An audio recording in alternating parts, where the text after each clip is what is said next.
Bom dia, pessoal, tudo bom? Roberto Martins. E hoje vamos fazer começar uma viagem aí, né? Uma volta ao mundo das micro-orquídeas, né? E vamos fazer isso em 4 semanas, né? E essa é a primeira semana. Então vamos iniciar aí essa volta, né? Essa viagem aí ao mundo das micro-orquídeas, né? Tem muita coisa para a gente falar, tá joia? Bom, deixa eu só arrumar aqui o celular só um pouquinho. Ótimo, acho que agora já ficou perfeito. Tudo bem com vocês? Muito frio essa semana, né? A gente falou um pouquinho na semana anterior a respeito disso. Espero aí que todos tenham conseguido aí tomar os cuidados necessários. A gente sabe que em algumas regiões o frio foi um pouco mais forte, né, no sul, né, aqui em São Paulo o frio foi forte também para nós, né, mas a gente sabe aí que em algumas regiões aí a temperatura abaixo de zero foi bem forte, né, teve aí congelamento, né, geadas, neve até, né, no Brasil, aí no sul do Brasil. E isso com certeza aí foi um grande problema, mas espero aí que a gente tenha conseguido proteger aí da melhor forma possível nossas orquídeas. E perdas, né, alguns problemas sempre ocorrem, né, mesmo eu aqui protegendo tudo tive problema. Lógico que foi poucas plantas, poderia ter sido muito maior. Foi 1 ou 2 plantas que eu tive problema, mas assim, na grande maioria correu tudo bem, né? Então espero que tenha sido assim para vocês também. Tá joia? Bom, a live de hoje a gente vai falar sobre a volta, né? Vamos começar aí uma série, né, de 4 semanas, aonde que a gente vai dar uma volta aí ao mundo das micro-orquídeas, né? Então vamos falar de temas variados, vamos falar um pouquinho do que é, o que são micro-orquídeas, né? Não vou me atentar tanto ao cultivo, né? Pelo menos nas primeiras lives, vamos mostrar um pouquinho do que é as micro-orquídeas, mostrar um pouquinho da parte vegetativa, depois aí no decorrer das séries vamos mostrar um pouco das flores, mostrar um pouquinho aí também dos cuidados necessários e depois aí falar um pouquinho de doença, de pragas, né? E vamos falar de uma forma geral aí sobre as micro-orquídeas, falar um pouquinho também de fotografia, né? Como a gente observar esse mundo maravilhoso, né? Que muitas vezes só com o olho humano a gente não consegue ter uma visão ampla desse mundo aí das micro-orquídeas.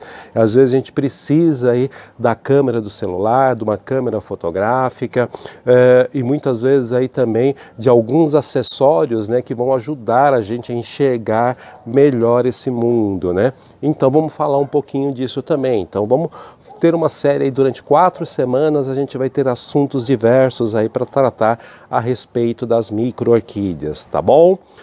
Sejam bem-vindos, um bom dia. Como eu sempre falo, fico um pouquinho distante, mas vamos tentar ver. Leonício, Carlos Rafael, Jairo, um grande abraço, o Jairo sempre está com a gente, a Sônia,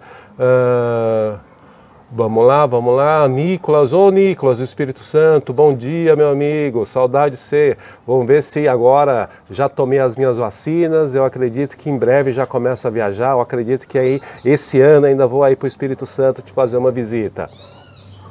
Sandro Lucas, Sandro, tudo bom? Preciso visitar a tua casa, cara.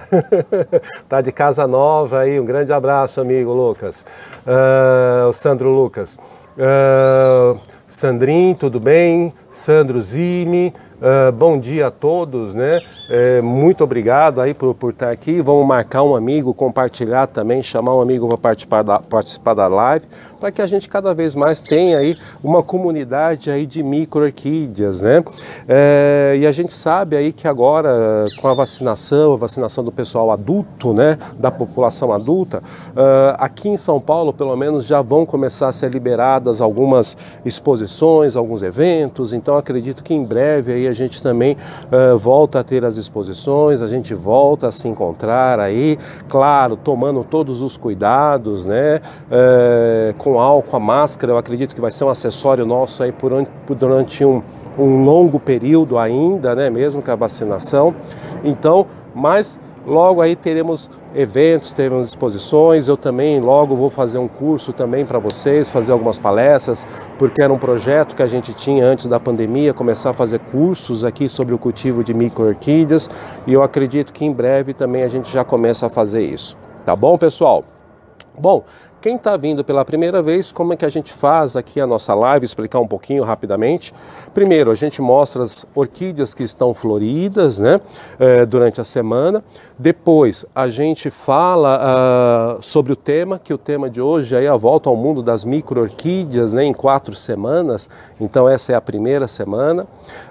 E depois, aí a gente abre aí uma terceira parte aí da live, para que a gente possa responder algumas questões, algumas dúvidas que de repente ficou ali durante a apresentação da live. Tá joia, pessoal? Então vamos lá, vamos começar a mostrar algumas orquídeas, algumas plantas que estão floridas essa semana.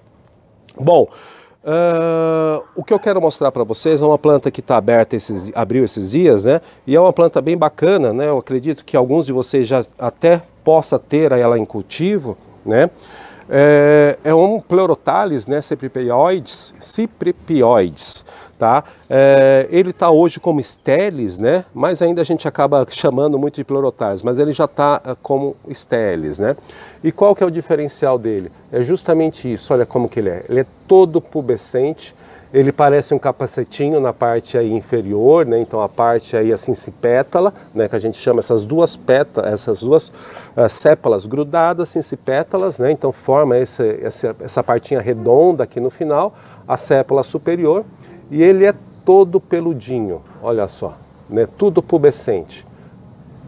Então ele é muito bacana, né? Então aqui olha, ele vai abrindo as flores em sequência, então aqui eu tenho 3 hastes florais, aqui é uma 4ª haste floral, mas dessas 4, 3 já estão com flores, né? Então tem uma aqui ó, com flor, e mais essas 3 com flores, né? Então ele vai abrindo na sequência, ó, essa daqui abriu, essa daqui já fechou, tá murchando. E assim ele vai abrindo, né? Essa haste floral fica normalmente uma haste floral bem longa, né? Então a floração dele, a duração é muito grande, e é uma planta muito bacana aí, ó. Então essa daqui é a Stelis Cypripioides, tá joia? De plantas aí de fora, né? Uma planta que a gente ainda gosta de mostrar bastante ela, porque não é uma planta muito comum aqui na coleção, e é uma planta aí que o pessoal, eu gosto particularmente porque ela é colorida desde da haste dela até a flor, né? Então essa daqui é a Maxillaria spilotanta, tá? Então o que ela é legal, né? Ela é toda creme, toda pintadinha de vermelho, e o labelo dela é vermelho, né? Então ela tem um labelo vermelho, não é nenhuma mancha, é o próprio labelo dela é vermelho, né?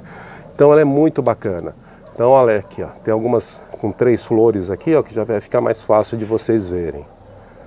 Olha, então essa daqui é a Maxillaria spilotanta, tá? Então é uma maxilária aí bem bacana, o porte dela é um porte grande, né? E aí vocês vejam uma planta aí com muitas flores, né? E agora ela dura mais ou menos uma semana, né? Então já está começando a querer fechar essas flores, né? Então, Maxillaria spilotanta. Aqui eu tenho também essa planta, esse Pleurothales, ele já floriu esse ano, né? Então aqui já com uma segunda floração. Essa daqui é uma planta que eu separei para mim, né? Então essa daqui eu deixei, tem algumas para comercializar, mas essa daqui eu separei para mim. Esse daqui é o Pleurothales Schwertfield. Vamos lá, eu vou conseguir falar esse nome. Schweinfurt, tá? Então é isso daí, Schweinfurt. Então olha só, ele é muito legal. É uma flor grande, né? Ela é bem toda pintadinha, né? Então as sépalas são todas pintadinhas, e as sépalas, e a pétala dela é pintadinha, mas é vermelha, ela praticamente fica como um vermelho sólido, né? Então, olha, muito bacana. Então são várias hastes florais, né? Então ele já floriu esse ano, já está florindo pela uma segunda vez. Infelizmente, na hora de tirar ele, eu quebrei uma haste floral, né? Então aqui isso acontece também, acidentes acontecem. Então, mas é uma planta aí muito bacana, e eu considero ela de um porte médio, né? Então ela não fica muito maior que isso, né? Mas é uma planta aí muito bacana. Então, Pleurothales Schweinfurt. Vamos lá, se eu falei certo. Schweinfurt, é isso daí. Bom, mais um aqui bem bonito. Uma planta aqui, deixa eu ver, ela está aqui. Ela está começando a abrir, tá? Ela sofreu um pouquinho agora no frio, né? Mas ela ainda não está totalmente aberta. Esse daqui é o Bulbophyllum tresk. Então aí você tem, mas ele parece com o plumato. Tem uma pequena diferença entre o Bulbophyllum tresk e o Bulbophyllum plumato, jacobsoni, né? Qual que é a diferença? Nessas sépalas aqui que elas são longas, né? No Jacobsoni ela é lisa, né? Então você olha para a parede dela, ela é lisa. Já no caso do tresk, ela é cheia de calosidades, né? Então praticamente a diferença que você tem é essa, né? A planta ela tem um porte um pouquinho diferente e a questão dessas sépalas longas, né? Elas, no caso do tresk, que é esse daqui, ela é toda com calosidades, né? E já no caso do Jacobsoni, ela é lisa, a parede dela é lisa, tá? Então a diferença é essa. Esse daqui é o tresk, tá joia? Planta também muito bacana. Um outro Pleurotalis que eu tenho aqui, que também é muito legal, esse daqui é o Pleurotalis. Antigamente, quando ele veio para o Brasil pela primeira vez, né, as primeiras plantas que nós tivemos nas coleções, ele estava com o Pleurotalis navicularis, tá? Então tem muita gente aí no cultivo que tem essa planta como Pleurotalis navicularis. Mas na verdade ela foi reclassificada e foi separada de naviculares, né? Então ela hoje é o Pleurotalis frost, tá joia? Então olha aqui. É muito bacana também, uma planta muito florífera. Olha aqui, ó, tem começando, ela floresce agora na parte do inverno, né? E olha só como que ela tá, cheia de flores, né? Então todas as folhas aqui praticamente estão com botões, né? Que não está aberto ainda está com botão. Então ela tem uma floração muito bacana, muito legal. E é uma planta que ela assim, você tem que tomar um pouco de cuidado com a rega. Excesso de rega nela é complicado. Essa planta eu quase perdi ela por essa questão, por excesso de rega. Então tem que tomar um cuidado muito grande também com esse tipo de Pleurotalis, porque tem alguns Pleurotalis que a gente pensa que assim gosta de muita rega. Normalmente os de fora são assim. Mas tem muitos que não toleram ficar molhado o substrato. Então é esse que é o grande cuidado que você tem que ter. Às vezes a umidade ela tem que ser uma umidade alta, mas o substrato ele não pode ficar molhado muito tempo. Então você tem que tomar um cuidado com a drenagem desse substrato. Bacana? Restrépia, né? Então a Restrépia elegans também está começando aí a floração dela. Olha aqui tem algumas florações aqui, algumas flores aqui, olha, que bem bacana. O que eu gosto de Restrépia, né, que normalmente a gente conversa muito a respeito de Restrépia, é uma coisa bem bacana, que as flores, né, em relação a micros e pequenas orquídeas, as flores são grandes e sempre aí com colorido muito forte, ele se destaca da folhagem, né? Então, no caso, essa daqui é o elegans, né? Então, olha, você vê, é todo pintadinho com detalhes, a base é um creme, ela toda pintadinha de vermelho, né? E aí essa ponta das sépalas amarela, né? Então é muito bacana isso, né? Então, essa daqui é a Restrépia, tá? Restrépia elegans. Agora mostrar algumas plantas um pouco maiores, né? Que a gente mostra sempre, né? Então deixa eu só puxar ela aqui, que estava abrindo semana passada, continua aí na fase de abertura, mas aí já tem algumas flores, já tem mais flores, né, abertas, né, ó. Esse daqui é o Ascocentro ampulaceum, tá?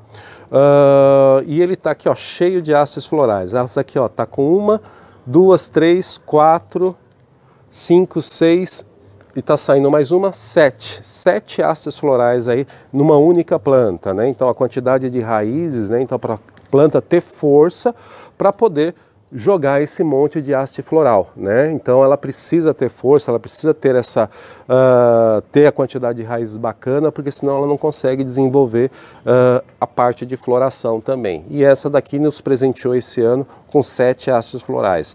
Já tem aqui 3 abertas, a quarta está começando a abrir e tem mais 3 aqui do lado de trás abrindo também. Tá joia? Então essa daqui é o Ascocentro ampuláceo, esse daqui é o tipo, né? Então fora o tipo a gente tem a variedade alba, né, o branco, e tem o orange, que ele é laranja, né? Então aqui, pelo menos no Brasil, a gente tem essas três variedades, tá joia? Ampuláceo, a forma tipo, temos também o orange e o alba, tá? E esse daqui é a forma tipo. Deixa eu só colocar ela aqui, acomodar, para não quebrar nenhuma haste floral. Só um momento, pronto. Aqui também não é tão grande assim, mas a gente consegue visualizar ele facilmente. É o Epidendro Centradenia, né, ou Centropétalo, né, então ele está aí, olha, continua, é a mesma planta que eu mostrei para vocês, já tem aí mais de 15 dias e as flores continuam abertas, né, olha só. O que é bacana dessa planta, desse epidendro, é justamente isso, as flores dele duram muito, né? Então tem uma grande duração, então vale a pena você ter uma planta dessa na coleção, porque ela floresce uma vez só por ano, lógico, mas como a maioria das orquídeas, mas a duração da floração dela é fantástica, olha aí. Então já tem mais de um mês aí, acho que já tem mais de 3 semanas que ela está aí com flores abertas. Bacana?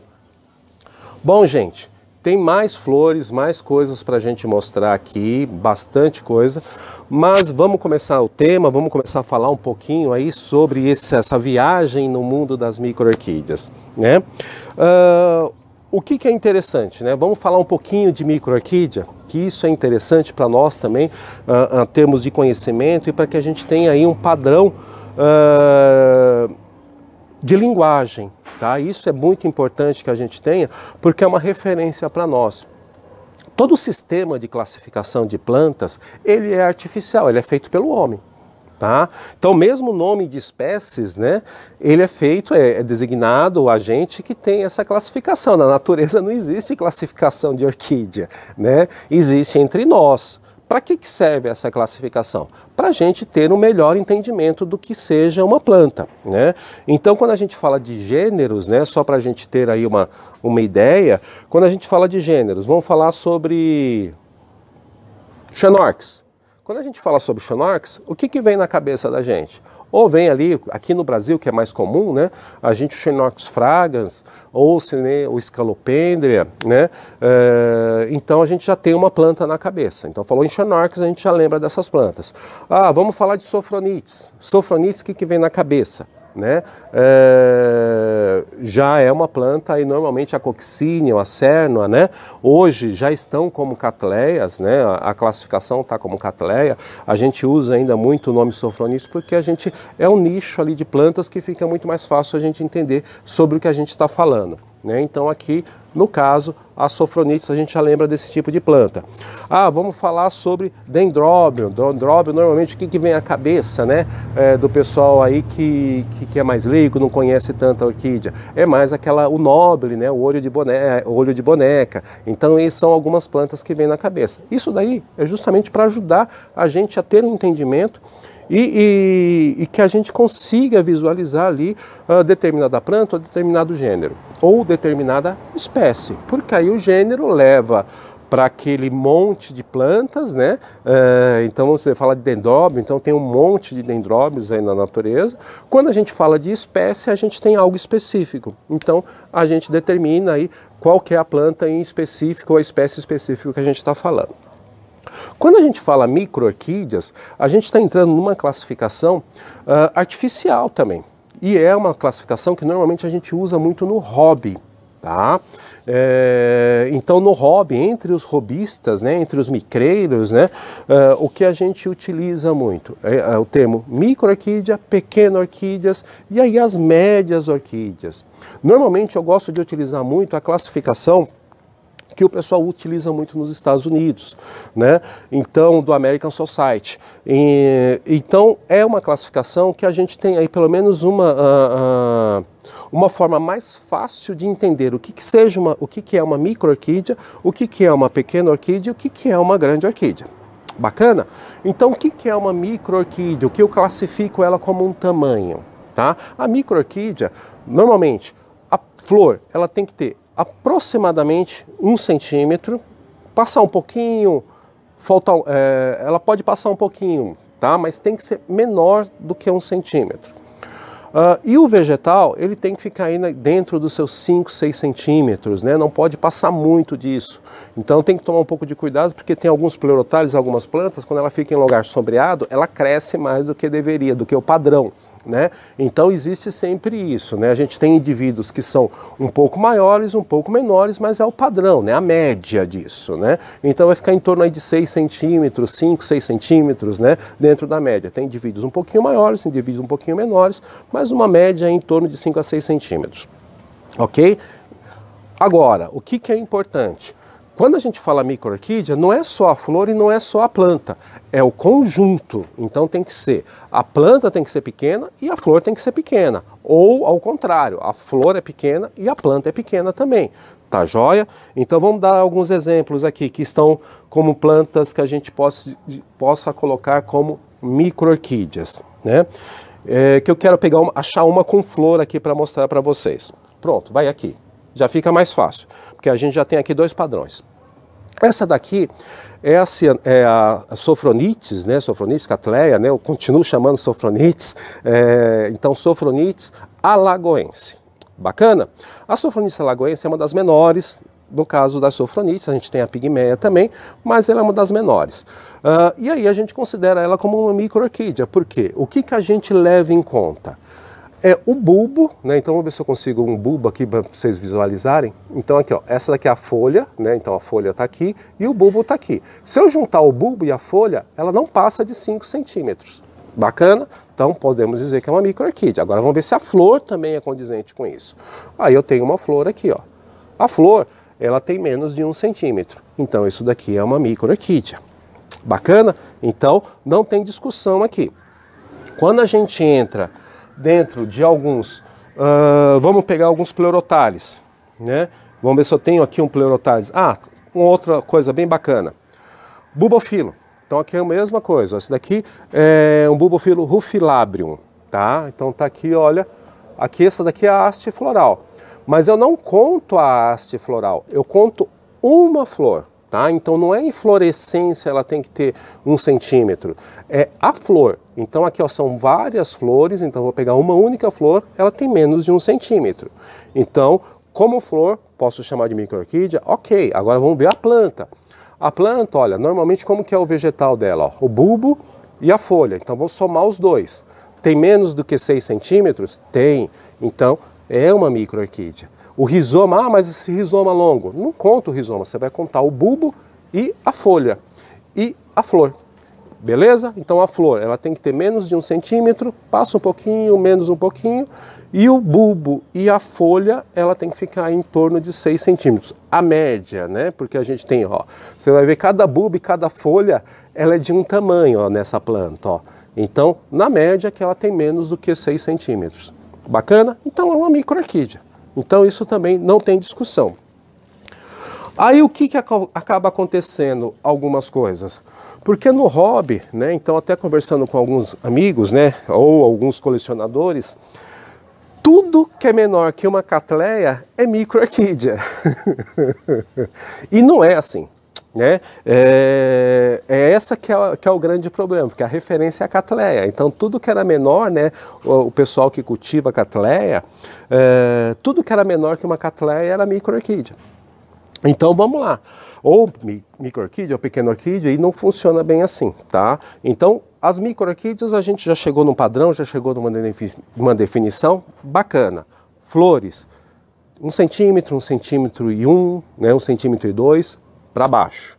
Planta, em torno de 6 centímetros, na média, porque a gente vai ter flores, normalmente a gente pega o indivíduo ele tem vários tamanhos de folhas, então a gente pega ali na média, em torno de 6 a 6 centímetros aproximadamente, para baixo, micro-orquídea. Bacana? Conta sempre a folha e o bulbo. Bacana? Micro-orquídea. Depois das micro-orquídeas, a gente entra nas pequenas orquídeas, tá? Para vocês entenderem, aqui olha, uma Sophronites, Coccinia. Quando a gente fala pequena orquídea, a gente vai falar de uma flor em torno acima de 1,2 centímetros, né, 0,2, 0,3 centímetros até 5 centímetros. Então a flor ela tem que ter 5 centímetros no máximo. E a parte vegetativa em torno de 15 centímetros. Conta da mesma forma o bulbo e a folha.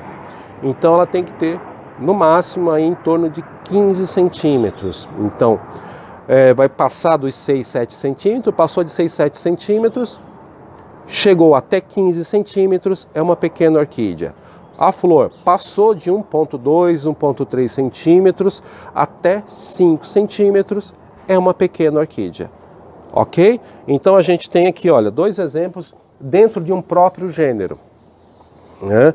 Então aqui, olha, a gente tem uma Sophronites coccinea, que é uma orquídea pequena, e a gente tem aqui uma Sophronites alagoense, né? Ou Cattleya, alguns preferem hoje já chamando como Cattleya.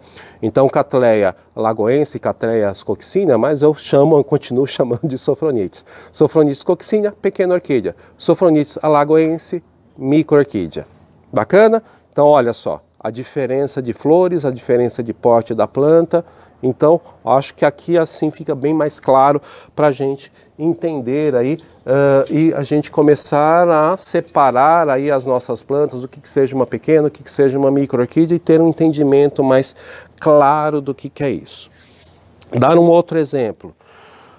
Quando a gente fala aí de orquídea pequena, olha aqui, ó. Então essa daqui é uma Sophronites não, desculpa, a Cyanthera crepiniana, Pleurobótrio crepiniano, né, como que era classificado antigamente. Então hoje ele é uma Cyanthera crepiniana. Então vamos lá, vamos falar da flor? Então a flor está aqui, ó. Então está cheia de flor essa planta, inclusive eu já mostrei aqui para vocês. Então a flor está aqui, ó. A flor tem 1 centímetro? Tem, bacana, legal, Roberto. Então isso daqui é uma micro-orquídea? Será que a parte vegetativa tem 6 centímetros? Não tem. Essa parte vegetativa dela vai ter quase uns 15 centímetros. Então, o que é? Como eu falei, é o conjunto. Então, é a planta e a flor. Então, no conjunto, ela é classificada como uma pequena orquídea. Deu para entender agora? Então é isso daí. Então acredito que isso vai ficar mais claro para nós aí. Então a questão é o conjunto, a gente não conta só a flor, né? Um outro exemplo aqui, até mesmo do próprio epidendro, né, que a gente estava falando aqui, mostrando, né? Centradenia, Centrapetalum, né? Vocês vão ver que são várias florzinhas que ele tem aqui, e essa florzinha dele tem aproximadamente aí 1,5 centímetro, quase 2. Mas é uma planta de pequeno porte. Mas ela já está em uma flor aí em torno de quase 2 centímetros e ela já tem a parte vegetativa dela, ela chega a ficar mais ou menos desse tamanho. Então ela até cresce mais do que isso. Então também não dá para a gente chamar isso de uma micro-orquídea, a gente vai chamar de uma pequena orquídea. Tá joia?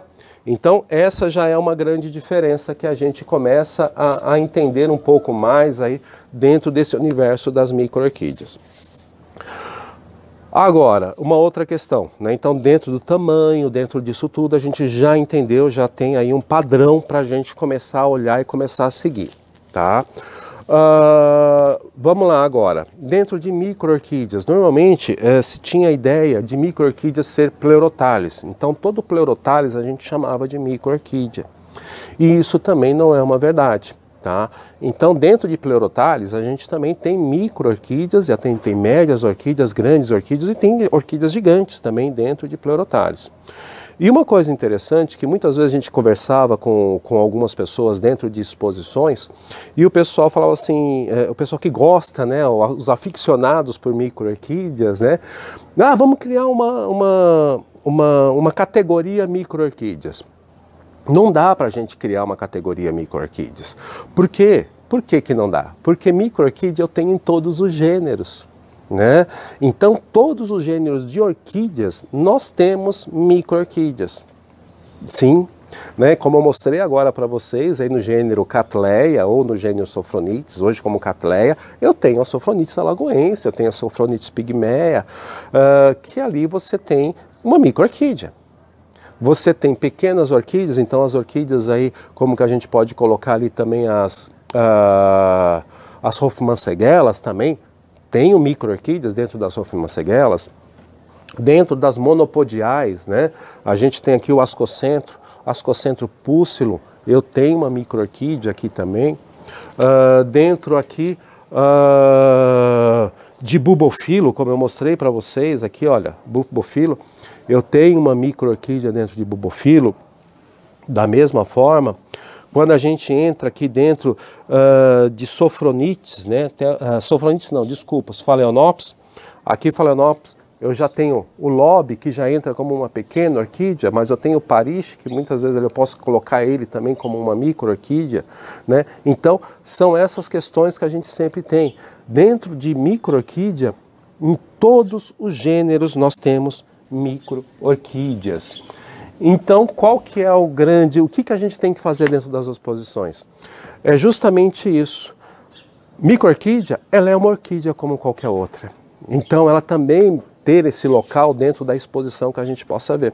Então, isso é uma coisa que eu não concordo. Mas eu não concordo de criar o gênero micro-orquídea, mas eu concordo em ter um espaço de exposição para as micro-orquídeas.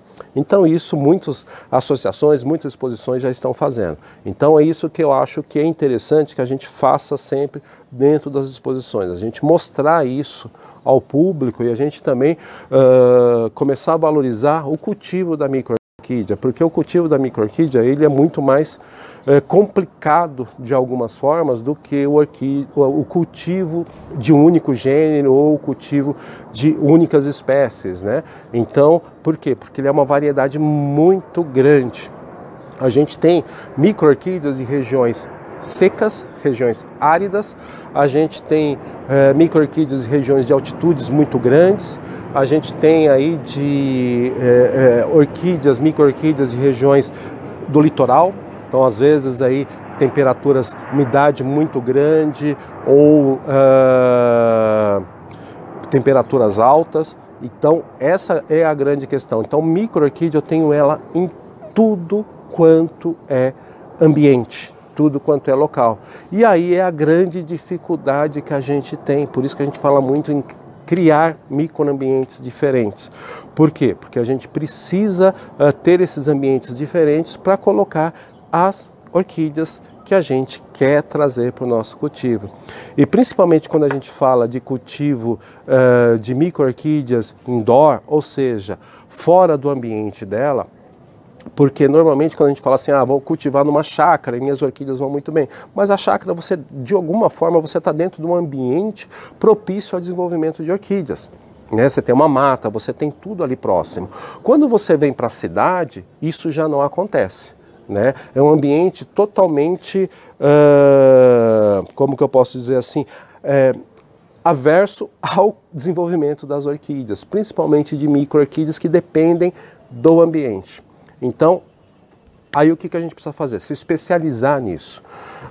Se especializar da seguinte forma, buscar conhecimento para que a gente possa ir entendendo do que é cada orquídea. Vou mostrar para vocês hoje um pouco da parte vegetativa de algumas micro-orquídeas, que isso é interessante que a gente entenda também, né? Vamos lá. O que é interessante da micro-orquídea? A gente, por algumas características, isso não é regra, tá? Então é uma coisa assim que existe as exceções, mas é algo que facilita o entendimento para a gente ter uma ideia como que a gente vai, quando a gente traz essa planta para o cultivo, como a gente vai colocá-la para que ela se desenvolva, tá?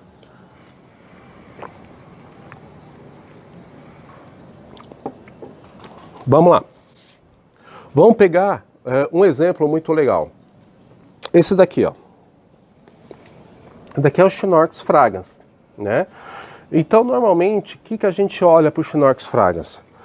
Olha, nossa, é uma plantinha delicada, uma plantinha que eu tenho que tomar cuidado, então vou cuidar dela com muito cuidado e vou colocar num ambiente protegido, sem muita luz, porque isso, porque aquilo, e a gente fica melindrando com a planta.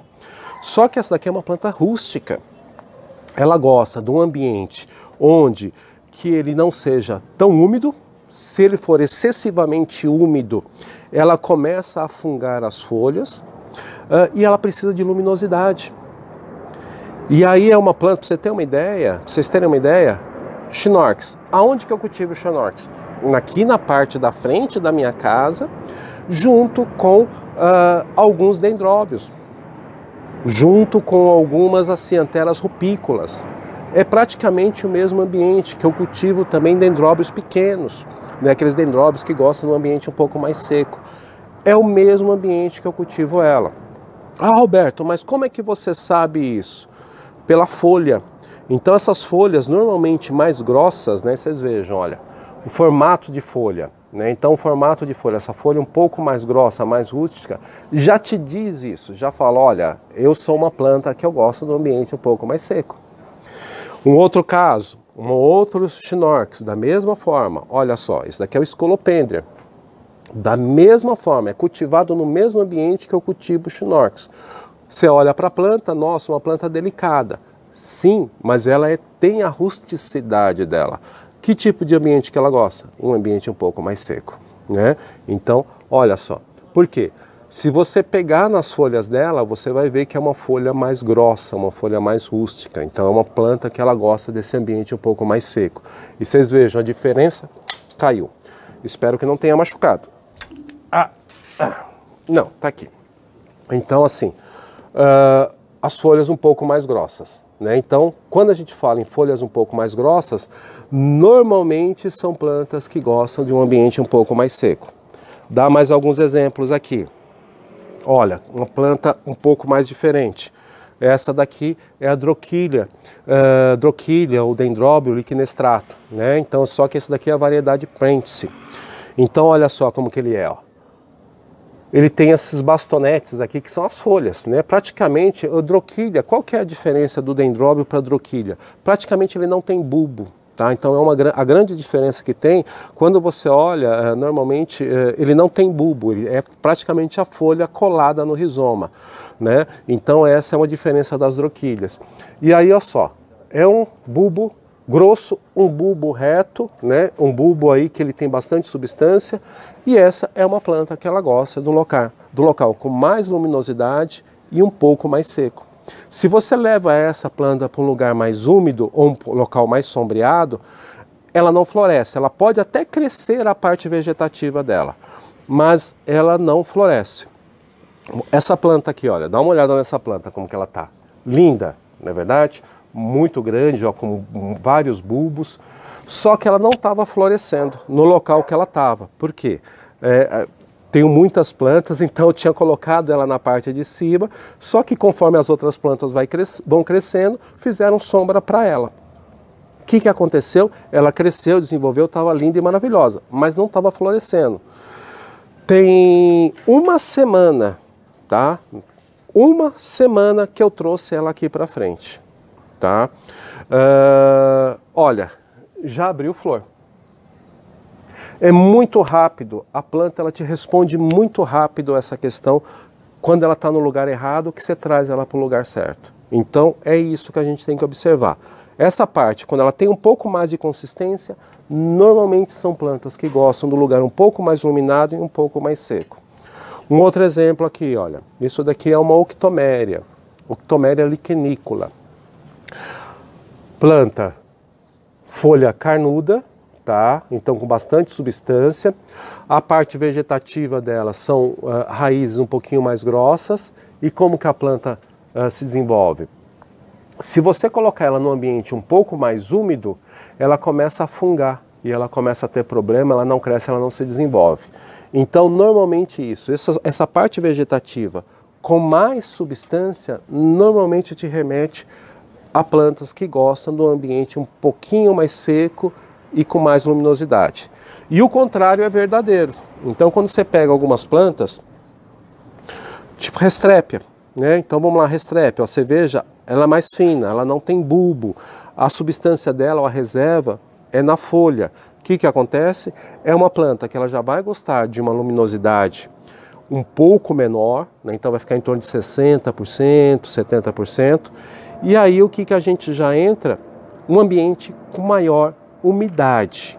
Ela não gosta de ficar molhada também, tá, gente? É mais umidade ambiente. Então, da mesma forma. aqui, da mesma forma como eu falei para vocês, do frost, né? Então, folha fina, toda a substância dele, folha fina não, ele tem uma leve substância, mas ele não tem bulbo, então toda a substância dele está na folha. Qual que é o ambiente que ele gosta? Um ambiente, a parte vegetativa, a parte do substrato dele retém um pouquinho de umidade, mas um ambiente que tem um pouco de umidade, ele não gosta de ficar molhado muito tempo. Como eu falei, eu quase perdi porque eu deixei molhado muito tempo. E é essas diferenças que a gente tem que começar a observar nas plantas, né? Principalmente parte vegetativa. Ah, Roberto, mas e aí, como que a gente faz com uma planta dessa que não tem, só tem raiz? Da mesma forma. Esse tipo de planta, tá? Normalmente aqui é uma quiloquista. Tá? A quiloquista, inclusive, agora está começando a época da floração da quiloquista, começando a levantar as hastes florais, né? Então, normalmente ele pega aí do outono até do inverno até a primavera, né? Então começa a subir as hastes florais agora e na primavera que é realmente a época de floração delas. Agora, o que é interessante no caso dessas plantas? Você olha para essa planta e fala assim, poxa vida, essa planta aqui não tem folha, não tem nada, eu tenho que colocar num local que tenha bastante sombra, muita umidade, regar bastante, porque ela não gosta, ela precisa muita água, porque ela não tem bulbo, ela não tem nada, e eu vou colocar num lugar protegido. Você mata a tua planta. É verdade. Ela é uma planta que ela gosta de um ambiente um pouco mais iluminado, então em torno de 60% de luminosidade. Agora, o que é interessante? Ela gosta de umidade ambiente, ela não gosta de ser molhada há muito tempo. Então você tem que criar um ambiente com umidade ambiente, que retenha um pouco de umidade no ambiente, mas é uma planta que gosta de luz, de mais luminosidade. O ambiente que ela vive é saturado de umidade e tem luz. E é o que ela precisa para se desenvolver. Se ela não tiver isso, ela também não se desenvolve. Então, essas questões que a gente tem que começar a observar sempre nas micro-orquídeas. E a grande maioria das micro-orquídeas, gente, ela precisa de luz, né? Então, existe aquele mito também que as micro-orquídeas, elas não gostam de luz, né? E isso também não é uma verdade. Tá? A micro-orquídea ela precisa de luz para se desenvolver. Se ela não tiver luz, ela não se desenvolve. Que normalmente a gente teima, né, algumas vezes, né, quando a gente está começando a cultivar a micro-orquídea, a micro-orquídea é uma orquídea pequena, então eu tenho que cuidar dela com maior cuidado, eu vou colocar ela no lugar mais sombreado, eu vou procurar o lugar mais escuro do meu orquidário para colocar a micro-orquídea. E aí, um certo dia, você vai lá olhar para a tua planta e ela morreu. Você fala assim, nossa, como a planta é delicada. Não é. Você colocou num ambiente onde ela não tem luz, ela não tem o mínimo de condições para se desenvolver. Ela precisa de luz. É uma luminosidade filtrada, às vezes é uma filtrada com sombrite, é uma difusa, né? Como aí é uma luminosidade do amanhecer, mas ela precisa de luz. Se ela não tiver luz, ela não se desenvolve. Vamos mostrar mais alguma coisa aqui que a gente tem aqui também com relação a isso. Ó, para vocês terem uma ideia, isso daqui é um bulbofilo, gente. Tá? Inclusive ele tá com uma floração aqui, tá com flor, tá abrindo o botão. É o Nummulariioides, tá? Eu vou mostrar para vocês, vocês vão até achar difícil de ver essa planta, tá? Então vocês vejam aqui, olha. A planta, ela não tem 2 dedos de comprimento. Isso é a planta, tá? E ela tá florescendo, já tá com uma flor. Essa planta aqui, gente, eu já tenho ela em cultivo quase 10 anos, tá? Pasmem, tá? Uma planta desse tamanho já tem 10 anos de cultivo. E é assim que algumas micro-orquídeas são. Agora, o que é importante? O ambiente que eu estou colocando essa planta, para que ela possa se desenvolver. É um ambiente que ela gosta, um ambiente que tenha umidade ambiente, não tem muita luz. Se eu tivesse muita luz com ela, eu já teria perdido. Então a luminosidade dela fica em torno de 70%, e aí a planta se desenvolvendo muito bem. Agora, como que é a folha dela? Fina, uma folha fina. Então é isso que eu tenho que tomar cuidado. Se eu trago essa planta para um lugar um pouco mais seco, eu perco ela. Então por isso que eu preciso ter um ambiente um pouco mais úmido. Mas o mais úmido não quer dizer que eu não tenha luz, eu preciso ter luz. É como o caso que a gente fala muito do Micropetaliforme moniliforme, o bulbofilo moniliforme. Da mesma forma, olha só, ele é muito pequeno. Mas se eu levar ele para um ambiente que não tenha luz ou que não tenha luminosidade, ele não se desenvolve. Principalmente luz e umidade. É a grande questão aí para a maioria das micro-orquídeas. É luz e umidade, né? Então por isso que muitas vezes a gente precisa entender um pouquinho. Quando a gente cultiva a Cattleya, tá? Normalmente o mesmo ambiente que a gente cultiva uma Cattleya intermédia, a gente vai conseguir cultivar também uma Cattleya walkeriana. Onde que eu cultivo uma Cattleya walkeriana, normalmente eu vou conseguir cultivar uma Cattleya bicolor, né? Por quê? São plantas de gêneros próximos, locais de cultivo próximo ou que elas vivem próximo, então ela tem uma amplitude maior para que ela possa aí se desenvolver. No caso das micro-orquídeas, isso não acontece. Então, por isso que é importante a gente conhecer os ambientes. E através das folhas, quando a gente pega assim, olha, isso daqui é do gênero Aporum. Então, são folhas com mais substância. Então, da mesma forma, são folhas que a gente tem a ideia que são plantas de um lugar um pouco mais seco. Se você exagerar na umidade ou um ambiente muito mais úmido, ela também não se desenvolve bem. É essa a questão. Então, sempre nisso, sempre observem isso nas plantas. Você pega uma outra planta desse tipo. Isso daqui é uma Droquilha torresai. Se eu pegar essa Droquilha torresai e a gente normalmente coloca isso para uma pessoa, a pessoa adquire, primeira coisa que ela vai fazer, ela vai pegar essa planta e vai colocar num ambiente úmido, mais sombreado. A planta vai morrer em pouco tempo. É uma planta que ela tem bastante substância nas folhas, né? E é uma planta que ela gosta mais dessa rusticidade, né? Então vocês vejam aqui, olha, nascendo muito broto e aqui, olha, cheio de raízes desenvolvendo. E a planta, olha, é uma planta adulta, essa planta já floresceu comigo. Então vocês vejam, é essa questão que a gente tem que sempre observar. Através da parte vegetativa, ela diz muito para nós, né? Então, claro, isso existe as exceções, mas via de regra, folhas mais carnosas, mais grossas, normalmente são plantas que gostam de um ambiente um pouco mais seco, né? Mais seco, cuidado com esse ambiente seco, né? Com menos umidade e com um pouco mais de luz. Folhas mais finas, normalmente é um ambiente um pouco mais sombreado e um pouco mais aí de umidade ambiente. Tá joia, gente? Bom, tem 4 semanas, essa só foi a primeira. Tem mais 3 semanas para a gente falar sobre micro-orquídeas. Então vamos dar uma encerrada aqui nesse primeiro bloco e aí vamos falar, ver se tem algumas questões e a gente dá continuidade na questão aí da apresentação. Na semana que vem, a segunda semana, sobre essa viagem no mundo das micro-orquídeas. Tá ok, pessoal? Vou falar com a minha esposa, vamos ver se ela já tem alguma coisa ali já engatilhada. Tenho só um pouquinho, porque o Instagram dá uma travada, né? Aproveitar aqui para mostrar. Então essa daqui é a Micropera uliginosa. Então aqui, olha, semana passada eu mostrei para vocês, só estava com uma florzinha aberta, ó agora.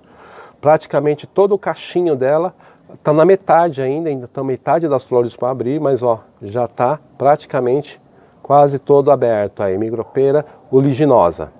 Tá joia? Mais uma planta aí bem bacana. Vamos lá? Vamos. A Mineres pergunta como você conseguiu tanta haste floral em uma única orquídea, a Ascocentrum. Parabéns pelo cultivo. Mostra de novo. É essa daqui, né? O pessoal tá perguntando dela em todo lugar. Essa Ascocentrum aqui, olha só. Essa é a Ascocentrum ampuláceo. A Ascocentrum ampuláceo normalmente tem essa característica. Ela tem várias hastes florais. Agora, qual que é o segredo, gente, de Ascocentrum? Raiz. Ela precisa, ó, dá uma olhada na quantidade de raiz que essa planta tem. É isso. Enquanto ela não tem uma quantidade boa de raiz, a floração ela não vem forte. Esquece. Então ela precisa ter bastante raiz, tá? Enquanto ela não tem raiz, ela não tem força para ter uma floração forte.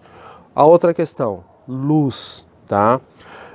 Normalmente os ascocentro, eles gostam de uma luminosidade em torno de 50% a 60% de filtração. E às vezes a gente coloca ele num lugar muito escuro, onde que ele não pega muita luz. Então a floração também não vem forte. Então essa é a grande diferença. Tá bom, Rá? O Sandro Lucas pergunta, nesse caso, peraí, eu acredito que seja aí na classificação, né, do tamanho, como seria classificado o Pleurothales colossus? Pleurothales colosso. Ô Sandro, normalmente é isso, que a gente tem o Pleurothales colosso, a gente tem o Revoluta que eu mostrei semana passada, a gente tem aí as gélidas, Stelis gélidas, então a gente entra aí dentro das médias orquídeas. Tá? O colosso, eu não tive contato com o colosso, mas eu não sei o porte dele. Muitas vezes, se ele entrar dentro do porte aí de um, como que eu posso dizer ali, de um excelsa ou de um mártir, a gente vai ter já uma planta gigante, já praticamente. Né? Ou grande, né? Vamos colocar ela como sendo uma planta grande. Então ela vai entrar entre média e grande. Então é esse que é o porte. Por quê? Não é só a parte vegetativa ou só a flor, é a parte vegetativa e a flor junto. Então no caso do colosso, eu acredito que ele é muito parecido com o revoluto, né, que eu mostrei semana passada, então ele já vai ficar dentro das grandes orquídeas, tá? Mesmo tendo uma flor pequena, por causa do conjunto, né, uma flor de grande porte, ele já vai entrar dentro das grandes. Então não é só a flor, é a flor e a parte vegetativa também. Tá bom? Que é normalmente o que a American Society ele utiliza. Então é o que normalmente eu gosto de utilizar também, porque a gente tem um padrão aí para a gente estar seguindo aí com a classificação dentro do hobby das orquídeas. Bacana? Legal. A Sônia diz, comprei com você, não sei o que, e está com 3 hastes. Que legal, Sônia. Depois me fala o que foi. Qual foi a planta, né, Sônia? A Sônia falou que comprou uma planta comigo e está com 3 hastes. Que legal, bacana, que bom. Espero que logo você tenha bastante foto para mostrar pra gente aí da planta. A Elânia Batista pergunta, Sophronites cernua também gosta de ambiente seco? Sophronites cernua. Então vamos lá. A Sophronites cernua, qual que é o grande segredo? Luz, né? Ela gosta de um ambiente de luminosidade, com uma boa luminosidade filtrada, em torno de 50% a 60%. E ela gosta desse ambiente, a gente tem que tomar um pouco de cuidado. Ela gosta de um ambiente um pouco mais seco do que as micro-orquídeas normais, tá? Então vamos falar de Pleurothales, de alguns bulbofilos. Então ela gosta de um ambiente um pouco mais seco, tá? Não é seco como as plantas rupícolas, tá? Então ele é um pouco mais seco, ele tem que ter um pouco de umidade ambiente, em torno de 60%, 70%, 70% aproximadamente. Mas não é saturado 80%, 85% como em outras orquídeas. Então esse é o cuidado que você tem que ter no caso da cernua, tá bom? Carol Talina está pedindo, poderia mostrar novamente aquele bem pequeno? Acho que é bulbofilo. Aquele bem bulbofilo, provavelmente seja ele. Bulbofilo, esse daqui, ó. Bulbofilo rufilabrium. Então deixa eu colocar aqui a moto atrás, deixa eu ver se eu tenho alguma coisa branca aqui. Não, não tenho, vai em minha mão mesmo. Então aqui, ó, ele, Bulbofilo rufilabrium. Ah, show. Aqui. Ele aqui, ó. Então o bulbo dele, ó, pequeno, ó, o bulbo, para vocês darem uma olhada. A folha normalmente dele, a parte de trás da folha é avermelhada, né? A parte de cima é verde, mas a parte de trás é avermelhada. E ele aí, ó, bem pequenininho, com um cachinho. Ele lembra muito a forma de floração, o lilacino, né? Lembra muito o lilacino. E essa planta aqui, ela tá com 2 hastes florais. Tem uma outra pequenininha aqui embaixo, ó. Então tá com 2 hastes florais, né? Então essa daqui é uma planta bem bacana também. É o Bulbofilo rufilabrium, tá joia? O Valdecir Axenin no Facebook fala, Roberto, aqui nas exposições de Irati, desde a primeira até a 9ª, temos um local específico para as micro-orquídeas. Todo preparado para apreciação bem de perto. Assim, as grandes plantas não encobrem a beleza singular dessas pequeninas. Premiamos também o grupo como forma de incentivo. É engraçado ver as pessoas dizerem que jamais tinham visto ou reconhecido estas pequeninas. Ô Valdeci, é isso mesmo, Irati lá é um grande polo aí de micreiros, né, vamos dizer assim, já estive lá fazendo uma palestra, e é isso mesmo, Valdeci, a gente está conseguindo aí, com o apoio de vocês, de várias associações, a gente já tem conseguido aí muito de conquista das micro-orquídeas, né, e é uma luta que vai ser, uma luta não, são conquistas, né, que a gente vai tendo, não vou dizer uma luta, porque se é uma luta é uma questão assim de, vamos brigar, eu sou mais forte, eu sou mais forte que você. Não, não é uma luta. Eu acho que é muito uma união que a gente tem que ter aí dentro das associações, porque todas essas plantas são orquídeas. A micro, a pequena, a grande, as gigantes, e todas elas têm a sua beleza. Então o que a gente tem? Essa união para que a gente tenha o nosso espaço e a gente possa mostrar a beleza das micro-orquídeas também, Valdeci. E é uma grande iniciativa aí do pessoal de Irati, né? Um grande abraço a todos aí de Irati. E é bom saber aí que desde a primeira exposição vocês já fazem isso, já tem esse espaço reservado para as micro-orquídeas. Parabéns aí a todos aí da associação aí de Irati.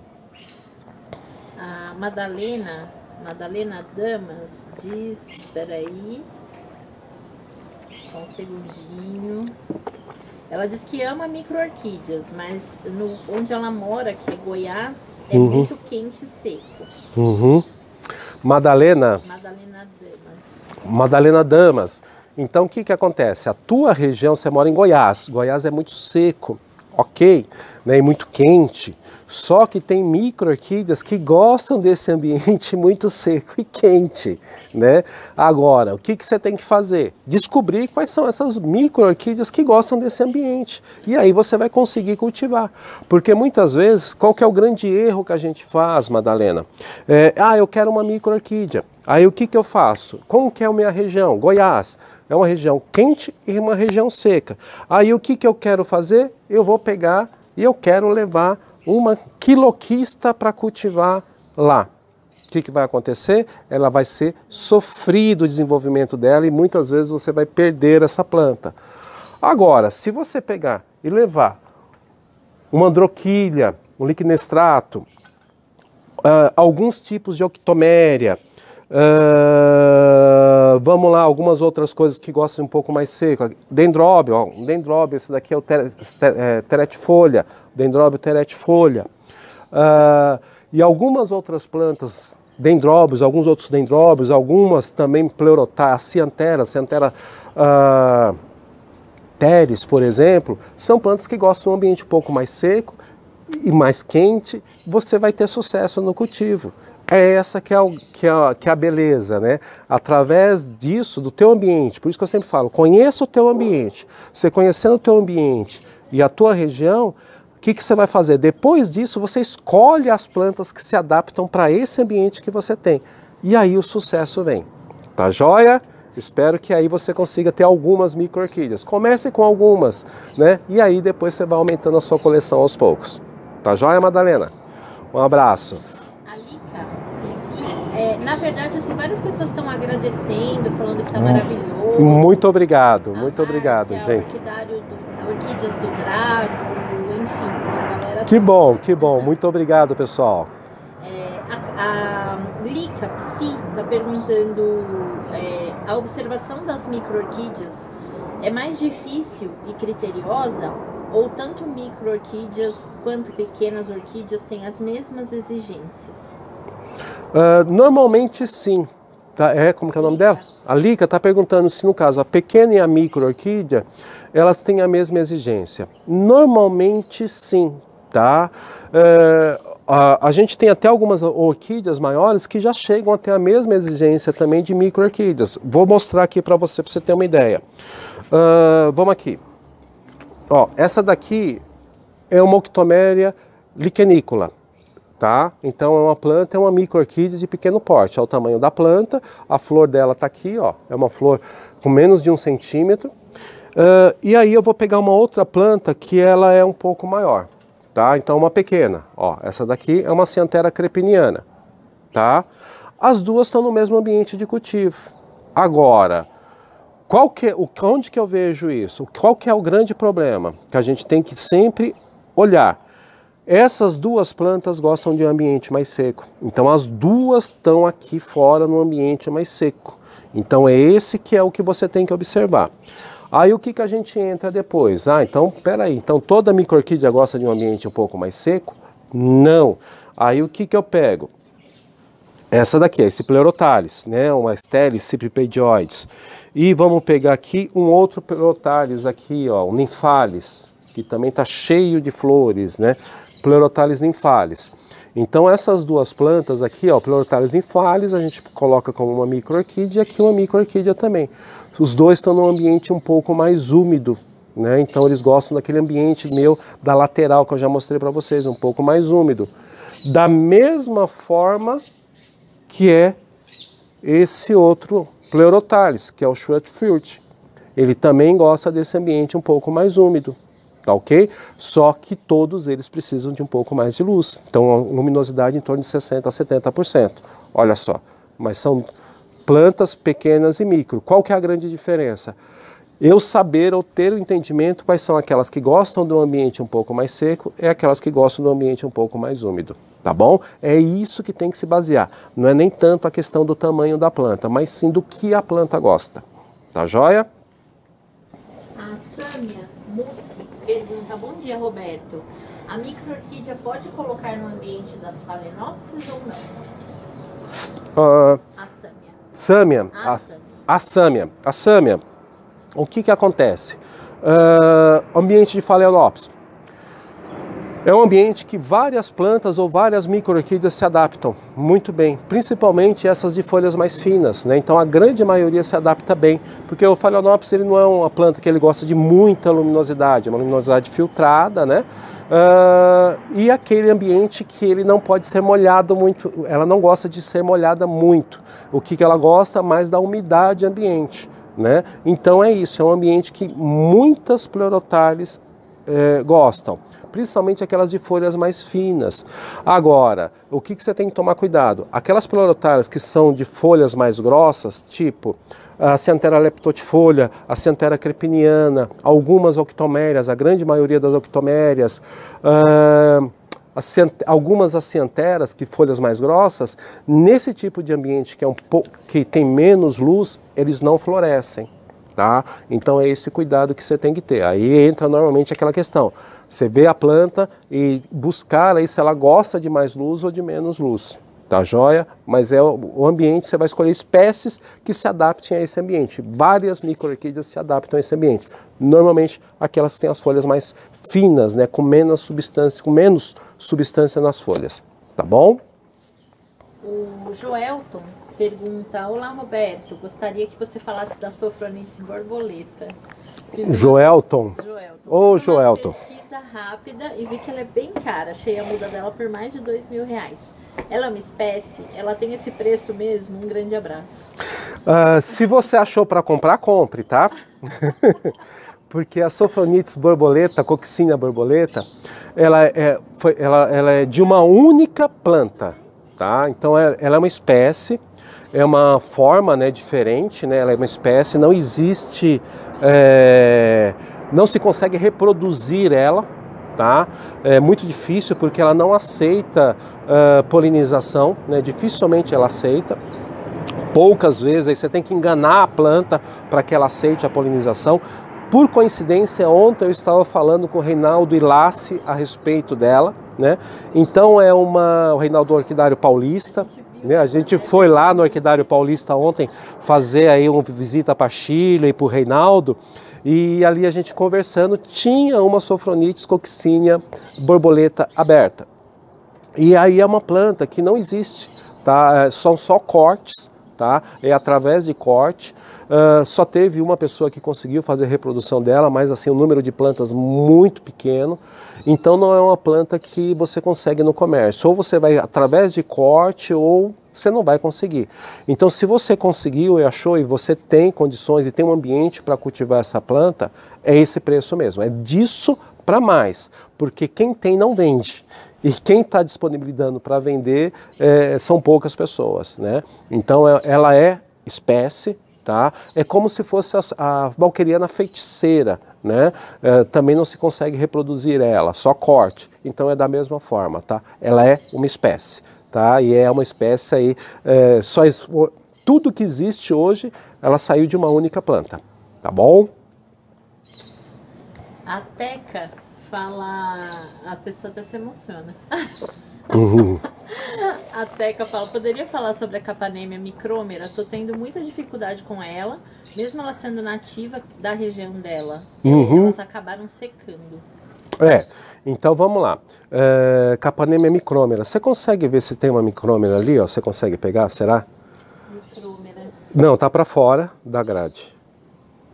Eu sei qual é, achei. Acho que tem uma bonitinha aí. Essa? Pode ser qualquer uma. Tá, pode ser essa daí. Tá ótimo. Então aqui, ó. Essa daqui é a Capanemia micrômera. Como que é o nome dela? Espera só um pouquinho. Teca. A Teca, ó aqui, Teca. Ó, Capanemia micrômera, cheia de raiz, tá? Toda enraizada. A planta verdinha, bonitinha, cultivada num pedaço de madeira, tá? Capanemia micrômera, você tem que tomar um pouco de cuidado. Na natureza, quando a gente vê a micrômera, ela está o quê? Em galhos fininhos, tomando sol o dia todo, e ali a gente fica até pensando, poxa vida, como que ela está conseguindo se desenvolver? Lá é o ambiente dela. Então lá ela tem umidade durante a noite, ela tem umidade durante o dia, ela consegue se desenvolver. Quando a gente traz ela para o cultivo, normalmente a gente tem um pouco de problema com ela, que é aquela mesma questão. É uma plantinha delicada, então eu vou colocar bastante substrato, vou colocar num lugar mais sombreado. Bacana? Ela vai morrer. Ponto. Não tenha dúvida. Como que eu cultivo ela? Pequenos pedaços de madeira, tá? Então pedaços de madeira, ela está presa com a linha, está plantada direto, tá, na madeira. E aí que vem a grande questão. Aonde que eu coloco dentro do meu orquidário? No lugar que tem uma luminosidade filtrada, ela está com 50% de sombrite, ela está no local um pouco mais aqui, está no lugar de fora, que está na parte de fora do meu orquidário, e 50% de luminosidade. E o cuidado que você tem que ter? Ela não gosta de excesso de rega, ela não gosta de ficar molhada há muito tempo. Então normalmente o pessoal coloca muito esfagno, ela vai morrer, porque essa umidade em excesso faz com que ela morra. Então você não pode ter muito excesso de umidade. E quando você for prender ela, prenda com uma linha normalmente. E coloca no ambiente onde que ela tem a luminosidade filtrada em torno de 50%. A rega normal como você faz nas outras micro-orquídeas, porque ela gosta de ser molhada, de ter isso, mas ela não gosta de ficar molhada há muito tempo, então por isso que tem que secar rapidamente. Então sempre molho ela quando eu vou molhar todas as outras orquídeas, então em toda rega eu molho ela, e ela vai muito bem, tá joia? Olha ela aqui, ó. Capanemia micrômera, e é uma micro-orquídea, tá joia? O Orquídeas do Drago pergunta: bom dia, mestre, moro no Rio de Janeiro, próximo ao mar. A maresia ajuda em algo nas orquídeas em geral? Estão lindas, mas sofro com as regas por causa da salinidade.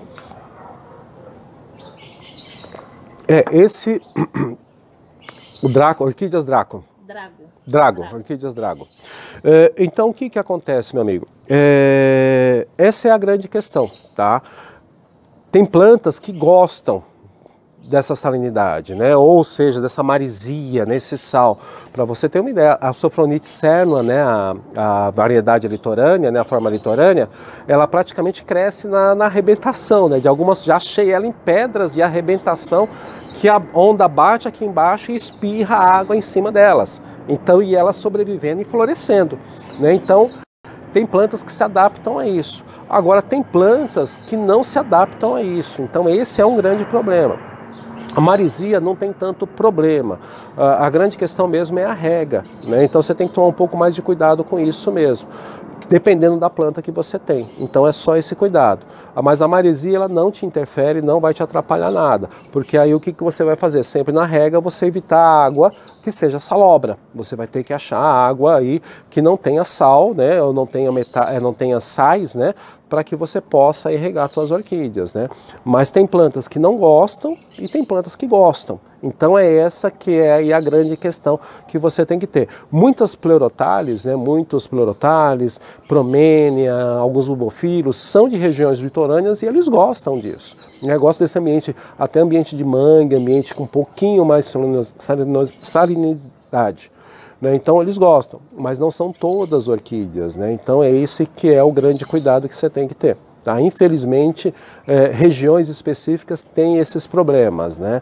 Região de litoral, você tem uma praia maravilhosa, mas às vezes com orquídeas você tem essa dificuldade mesmo. Tá? Então muitas vezes, água da chuva, se você vai coletar água da chuva, tem que ser de 30 minutos depois que ela chove, porque ela vai lavar telhado, tudo isso, e esse sal tem que ir embora para você poder coletar. Então, normalmente, você vai ter que ter uma água doce, aí uma água da rede pública para você utilizar nas suas orquídeas que não tenham sal. Tá? É isso daí. Tá? Infelizmente, é isso.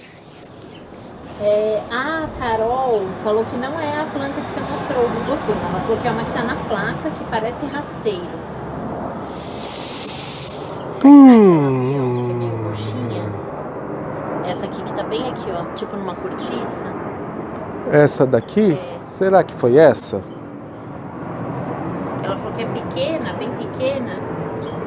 O que é isso? Fala aí o nome. Ó, essa daqui é o Dendróbio torresai, tá? Então esse daqui é um dendróbio, a Docrilha, né? Docrilha torresai, tá? Sabe que não é aquela bolotinha? E tem essa outra aqui também, que é o bubofilo moniliforme, tá? Então foi essas duas que eu lembro aqui de menor porte que eu mostrei. Então, tanto essa quanto essa. Então, esse daqui é um dendróbio, né? Ou Docrilha torresai, e esse daqui é um bubofilo moniliforme. Tá joia? Carol, fala aí pra gente, né? Tá, veja se é só isso. Se foi essas mesmo. Se as sofronites alagoenses ocorre só em Alagoas ou em outros estados também? Ocorre em outros estados também, tem aquela região. Ô Daniel Schmidt, um abraço para você aí, um grande amigo. Tem ali nas regiões ali do litoral de Pernambuco, se não me engano, ocorre também. Não tenho certeza se Sergipe, mas algumas regiões, alguns estados do Nordeste, ela ocorre ali até com uma boa frequência. Tá joia? Legal, peraí, vamos encerrar. Encerrar porque eu acho que já passou bem, né? A Sâmia tá falando aqui que agradecer sobre a pergunta que ela fez, acredito que semana passada, sobre bubofilo. Ela disse que já replantou, muito obrigada. Ah, Sâmia, que bom, bacana, né? A gente conversou semana passada mesmo. Que espero que tenha sucesso aí no cultivo, tá, Sâmia? O pessoal também agradecendo, o Ivan Andrade aqui disse que aprende muito com as suas lives. Que legal.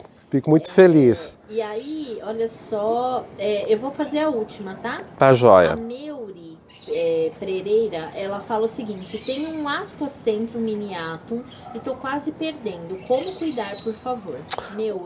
Meuri, tá? Ou Meuri, né? Meuri. Então vamos lá. Ascocentrum miniatum, tá? Ela é uma planta, porque assim, o que acontece muito, gente? Existe aquela questão da planta. Qual que é o nível que ela tá? Ela tá, porque muitas vezes a planta, quando ela tá, dependendo da forma que ela tá, se ela já tá na UTI, na CTI, para ela voltar ao estado normal, é muito mais difícil. Então esse é um grande problema. A gente tem que observar a planta como que ela tá, qual é o estado que ela tá. Mas o miniato, de uma forma geral, tá? Como que é o cultivo? É muito parecido. Os ascocentros, normalmente o cultivo deles todos são muito parecidos. Então, normalmente a gente cultiva ele em cestinhas, né? Normalmente em cestinhas, dessa forma. Se você não tiver uma cestinha, um cachepô, né? Então você coloca, ela vai prender ela aqui. E agora, qual que é o grande problema do ascocentro, tá? Ascocentro, ele gosta de lugar um pouco de luminosidade e umidade ambiente. É essas duas coisas que o Ascocentrum miniatum precisa. Inclusive o Ascocentrum miniatum, se ele não tiver uma luminosidade adequada, ele não floresce, tá? Então o que você precisa ver? Como é que está o desenvolvimento de raiz? Se ele tem raiz viva, ótimo, ainda é possível salvar ele. Aqui a questão da umidade ambiente. Um truquezinho que você pode fazer, tem os tubertes que você pode colocar na raiz dele, tá? E aí, pelo menos para ele manter um pouco mais de umidade nesse primeiro momento, até começar a desenvolver mais raiz. Pelo menos a planta se mantém hidratada. E a questão da luminosidade. Se a planta está muito fraca, você pode colocar um pouco de esfagno nessa cestinha para que ela comece a se desenvolver raiz e crescer. Depois você tira, mas um pouco só, mas que ela não fique molhando muito as folhas dela. O cuidado que você tem que ter, não acumular água nas folhas, porque se acumular água nas folhas, e principalmente na época fria agora, pode fungar e você perder a sua planta. E o ambiente ele tem que ser úmido e com boa luminosidade. Luminosidade em torno de 50% a 60%, tá? Mas eu não estou vendo a tua planta, não sei como que ela tá, não sei o teu ambiente de cultivo, então fica difícil de te dizer o que fazer. Mas normalmente é assim que eu cultivo e quando eu tenho problema eu faço isso. Tá joia? Espero que eu tenha te ajudado aí, tá bom? Chefe, só mais um. Vamos lá, né? O Leonel pergunta, bom dia, as leptotes gostam de lugar sombreado? Leonel. Tá, Leonel, leptotes, tá? Vamos lá, o que é sombreado para você? É a grande questão, né? O que você entende como sombreado, tá? Então, eu vou falar aqui como é que eu cultivo leptotes, todos, desde os tênues, do paulense, politicnoi, bicolor, né? Bicolor, unicolor, todos eles eu cultivo da mesma forma. Esse ambiente um pouco mais seco, então na minha varanda, aqui na parte da frente da minha casa, madeira, normalmente madeira ou leque de madeira, plantado direto, não coloco esfagno, e luminosidade aqui vai dar em torno de 50% a 60% de sombreamento, tá? Até um pouquinho mais, vamos colocar em 60% a 70% de sombreamento, tá? E ambiente um pouco mais seco, tá? Ele não gosta de ambiente muito úmido, né? Então o leptotes ele não gosta de ambiente muito úmido, ele gosta de um ambiente um pouco mais seco, e ele não gosta de ficar molhado, você tem que tomar muito cuidado, porque se ele ficar molhado, você vai ter problema com ele. E aí, olha, se eu pegar qualquer um dos que estão aqui, olha, você vai ver que eles estão se desenvolvendo muito bem. Esse daqui é o paulensis, não, esse aqui é o Harry Philipsi, né? Esse é o Harry Philipsi, olha como que ele tá. Pega ali um bicolor. Não, pode, não, esse é mais, esse, pode ser esse daí, você consegue tirar?